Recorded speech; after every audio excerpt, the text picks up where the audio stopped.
Sa puntong ito, magbibigay po tayo ng update hinggil dito sa panawagan ng mamamayang Pilipino na dapat mag-resign na itong si NBI Director Melvin Matibag sapagkat malinaw po ang kanyang paghawak sa kapangyarihan ng supposedly ay isang professional law enforcement agency ay nagiging isang political dirty machinery operations para po tugisin, supilin, takutin, paluhurin at patahimikin ang mga kalaban sa politika ni Marcos at ni Romualdez.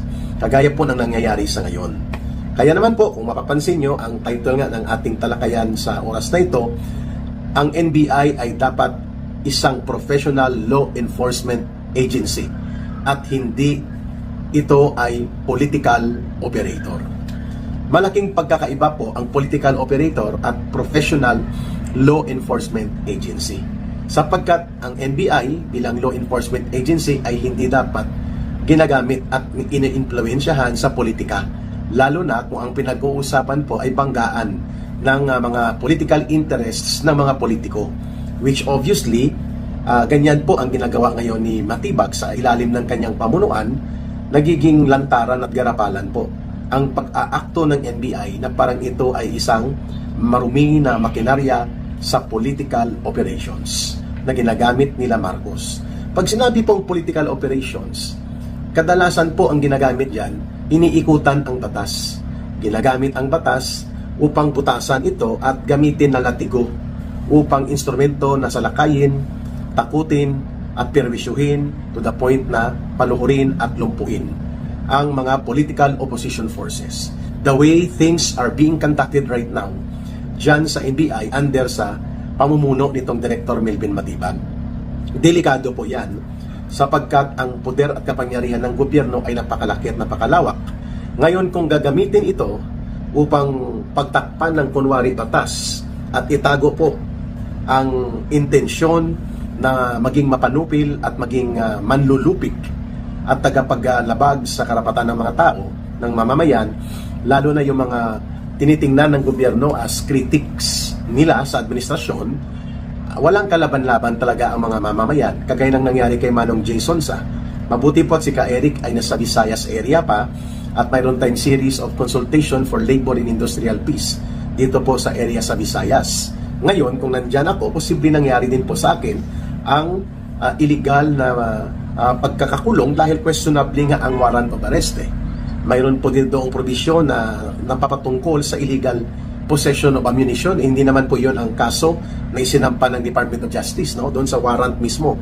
Pangalawa, yung kaso po na unlawful publication and unlawful utterances ay ito po mga kaso na halos kapareho lang ng jaywalking o ng vandalism o ng mga alarm in scandal. Hindi nga dapat ito nagkakaroon ng piyansa, but you have to attend and appear in the court.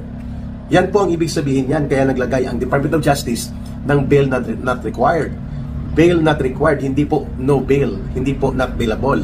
Ibig sabihin po, nung lumabas ang arrest order, dapat nakita yan ng NBI kasi whole day halos nandun na sila sa Pasay RTC.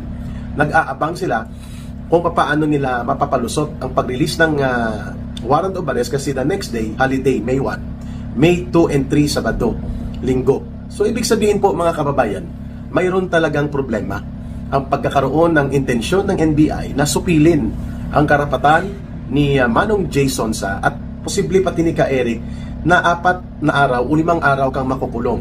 Kahit pa alam ng NBI mga kababayan na ang warrant of arrest na na-issue laban kay Manong J. questionable kasi hindi po non-bailable ang kaso na unlawful publication or unlawful utterances. Ibig pong sabihin mga kababayan, hindi dapat inaresto si Manong J. Dapat pinaresent lang siya sa court, pero sinadya ng NBI na paggabi na, madilim na, at aabutan na ng wala ng mga tao sa court para mag-process. No? Nakita nila yon na hindi tama yung not bailable or non-bailable o no bail, sapagkat hindi naman po heinous crime ang mga isinampang kaso laban sa akin at kay Manong J. Magkapareho lang po kami, cyber libel at yung tinatawag na unlawful publication, unlawful utterances. Ngayon, dahil po sa pagiging abusado nitong pamumuno ni Director Matibag, ang NBI ay hindi na po nagiging isang professional law enforcement agency that it should have to be that mandate na dapat niyang ipatupad at dapat niyang sundin. Di po ba mga kababayan, Connie Loyloy, no? Nandyan si Connie Loyloy.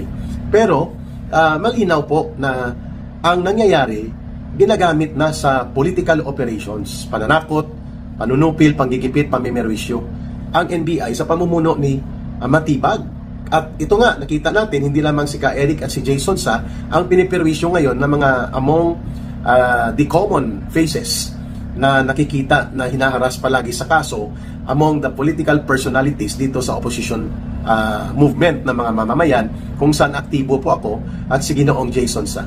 Ganon din po ang ginawa kay Congressman Mike Defensor at sa kanyang asawa, sa kanyang pamilya.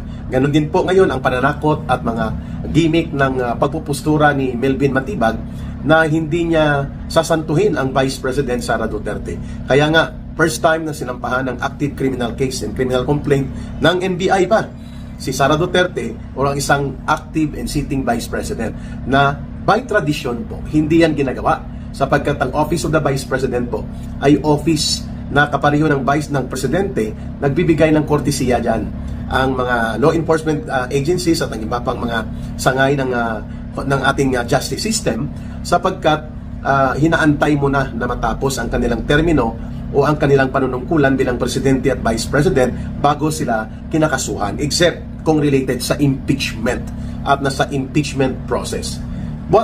Pero ito, kay Matibag, may mga pasaring pa siya na ang Vice President daw sa kanyang video ng pagbabanta di umano laban sa Presidente, kay Lisa Araneta na asawa ni Marcos Jr.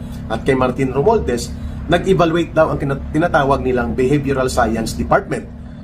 Hindi natin may paliwanag gaano ka-eksperto yan at gaano ka-reliable at gaano ka makatotohanan. Yung sinasabi niyang evaluation, parang propaganda lang yun ang dating sa taong bayan na mayroon silang Behavioral Science Department at ini-evaluate nila ang video na inilabas doon patungkol sa di umano pagbabanta ni Vice President Sara Duterte. Magpapaganon pa man, dapat inantay niya ang impeachment process or inantay nila at tiningnan nila ang legal implication nito doon sa doktrina ng political protection sa Presidente at Vice President. Kaya po sila hindi sinasampahan ng kaso para hindi po sila mapipirwisyo at hindi maharas while they are in the active tenure of their office. Pero hindi. Kaya obvious na obvious, walang pagkukunwari, walang pag-aalangan, hindi lamang abuso sa kapangyarihan po ang nangyayari dito sa NBI ngayon. Sila po ay nagiging dangerous instrument of undeclared martial law ni Marcos. At wala silang sinasanto because si Melvin Matibag, the way his mind frame is being focused right now dito sa maruming laro ng politika ni Marcos at ni Romualdez, he is acting as if he is above the law or as if he is the law. Yan po ang postura nitong Melvin Matibag. Kaya naman hindi kataka-taka na kumakalat yung mga bagahe niya ngayon. May mga videos pala siya ng pagbabanta, pananakot, at kabastusan doon sa ilang individual bago pa siya maging NBI director. But nonetheless, sapagkat siya ngayon ay nag-occupy ng sensitibong posisyon ng isang dapat sana ay professional law enforcement agency, magpapaliwanag siya dapat dito. Ano ba itong mga videos na ito? Bakit ito kumakalat? And kung mayroon siyang delikadesa, the minimum, dapat mag-leave of absence siya. At isubmit niya ang kanyang sarili for voluntary investigation sa Department of Justice o mag-resign at harapin ito. Pero hindi. Makapal ang pagmumukha po ng apog ni Matibag para tingnan ang sarili niya as if he owns the government position where he is being appointed. Nakalimutan niya na ang lahat ng posisyon sa gobyerno, lahat ng tungkulin at kapangyarihan may katapusan at may pananagutan. At yan po ay hindi exempted siya. Kaya naman po, the only way for the people right now and for the political opposition movement to stand their ground is to remain na manatili tayo na malakas ang ating paninindigan, matibay ang ating kalooban na magsalita, magsiwalat, magpahayag at magtakwil, no? Labanan po natin at itakwil ang ala diktadura at ala martial law at ala pang diktador na pasista na mga hakbang na ginagawa ng NBI sa kumpas ni Melvin Matibag, of course upon the protection and blessing yan ni Marcos Jr. Ang hiram na kapangyarihan ni Melvin Matibag at ng NBI ay nanggagaling yan sa mandato ng mamamayan delegated to the President.